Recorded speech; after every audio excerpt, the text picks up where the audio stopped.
കുറച്ച് ദിവസങ്ങൾക്ക് മുന്നേ, കൃത്യമായി പറഞ്ഞ ജനുവരി 15-ാം തീയതി രാത്രി 11:28 ഒരു സത്യൻ അന്തിക്കാട് സിനിമയുടെ തിരക്കഥ പോലൊരു പോസ്റ്റ് കണ്ടിരുന്നു. നിങ്ങളും കണ്ടു കാണും, അറിഞ്ഞും കാണും.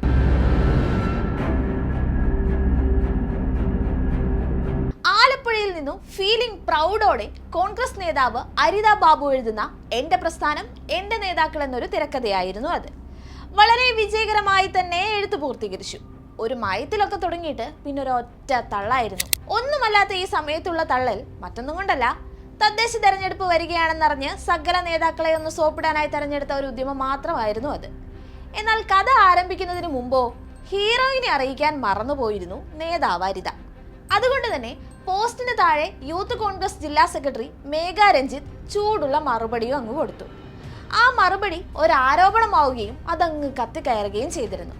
കഴിഞ്ഞ വർഷം രാഹുൽ മാങ്കൂട്ടത്തിന് വേണ്ടി സമരത്തിനിറങ്ങിയ യൂത്ത് കോൺഗ്രസ് നേതാക്കൾക്ക് പോലീസുമായുള്ള സംഘർഷത്തിൽ പരിക്കേറ്റ വിവരങ്ങളും തുടർ സംഭവങ്ങളുമായിരുന്നു അരിത ബാബുവിന്റെ ഫേസ്ബുക്ക് പോസ്റ്റ്. മേഘയ്ക്ക് 8 ലക്ഷം രൂപ നൽകിയെന്നും തുടർ ചികിത്സയ്ക്കായി സാമ്പത്തിക സഹായങ്ങൾ പ്രഖ്യാപിച്ചുവെന്നും കാട്ടി കോൺഗ്രസിനെ അങ്ങ് പുകഴ്ത്തി മറിക്കുകയായിരുന്നു അരിത.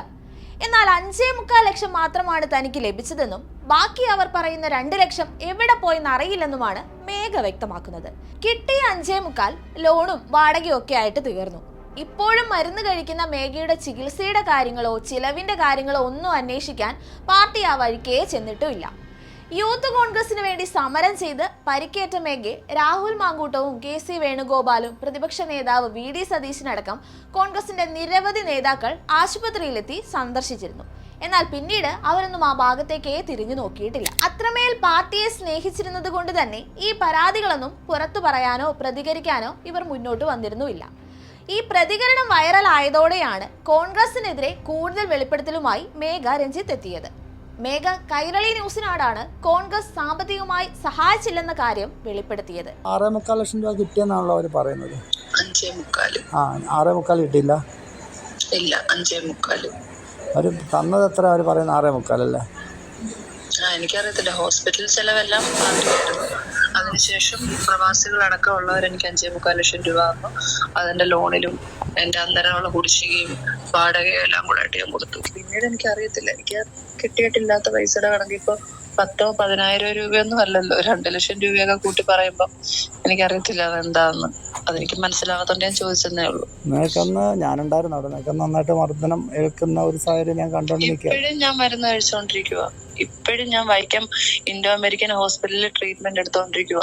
മാർച്ച് മാസം തൊട്ട് ഇന്ന് ഈ നിമിഷം വരെയുള്ള എല്ലാ ചെലവുകളും ഞാനും എന്റെ ഭർത്താവും കൂടെ ജോലി ചെയ്താ ഞങ്ങൾ മരുന്ന് വാങ്ങിക്കുന്നത്. ഞങ്ങളെ സഹായിക്കാൻ പിന്നീട് ഇന്നേവരാരും വന്നിട്ടില്ല. പാർട്ടി അന്നേരം കൂടെ ഉണ്ടായിരുന്നു, അന്നേരം സഹായിച്ചു, എല്ലാം ശരിയാ.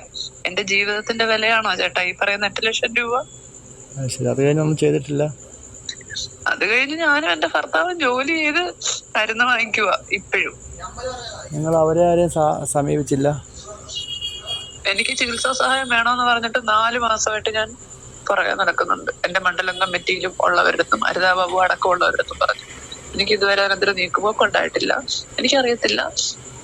ഞാൻ അടുത്ത ഹോസ്പിറ്റലിൽ ട്രീറ്റ്മെന്റ് എടുക്കേണ്ടത് കൊണ്ട് പോയി ഞാൻ ട്രീറ്റ്മെന്റ് എടുക്കുന്നു. പലതവണ കോൺഗ്രസ് നേതാക്കളോട് ചികിത്സാ സഹായം ആവശ്യപ്പെട്ടിട്ടും ഒരു പൈസ പോലും ലഭിച്ചില്ല എന്ന് മാത്രമല്ല, കിട്ടാത്ത പണത്തിന്റെ പേരിൽ ഫേസ്ബുക്ക് പോസ്റ്റ് പടച്ചുവിട്ടതുകൊണ്ട് മാത്രമാണ് മേഘ ഇത്തരത്തിലൊരു പ്രതികരണം നടത്താൻ തയ്യാറായത്. 8 ലക്ഷം രൂപ മേഘയ്ക്ക് നൽകിയെന്നാണ് അരിതയുടെ പോസ്റ്റിൽ പറയുന്നത്. അതൊന്നും അർഹതപ്പെട്ട കൈകളിൽ എത്തിയിട്ടുമില്ല. അങ്ങനെയെങ്കിൽ ആ പണമൊക്കെ എവിടെ പോയി? കോൺഗ്രസിന് പിന്നെ ഇതൊന്നും പുതുമയുള്ള കാര്യങ്ങളല്ലല്ലോ. വയനാട്ടിൽ 2 ജീവൻ തന്നെ അടുത്തിടെ പൊലിഞ്ഞു. എന്നിട്ട് എന്ത് കാര്യം? കോൺഗ്രസിന് അതിനെക്കുറിച്ചൊന്നും ഒരു അറിവുമില്ല. 2024 ഡിസംബർ 27-നാണ് വയനാട് DCC ട്രഷററായിരുന്ന NM വിജയനും മകനും ആത്മഹത്യ ചെയ്ത സംഭവത്തിൽ IC ബാലകൃഷ്ണൻ MLA പോലീസ് പ്രതി ചേർത്തത്. കാരണം ഇതായിരുന്നു: സുൽത്താൻ ബത്തേരി സഹകരണ ബാങ്ക് നിയമനത്തിന് ഉദ്യോഗാർത്ഥികളിൽ നിന്ന് വിജയനെ മുൻനിർത്തി ചിലർ ലക്ഷങ്ങൾ കോഴ വാങ്ങി. കോൺഗ്രസിനെ വീട്ടിലാക്കി നിയമനക്കോഴ സംബന്ധിച്ച കരാരേഖയും പുറത്തു വന്നിരുന്നു. സുൽത്താൻ ബത്തേരി സ്വദേശിയായ പീറ്ററിൽ നിന്ന് മകന് ജോലി നൽകാമെന്ന വ്യവസ്ഥയിൽ 30 ലക്ഷം രൂപ കോഴ വാങ്ങിയതായാണ് 2019 ഒക്ടോബറിൽ ഒപ്പിട്ട രേഖയിലുള്ളത്.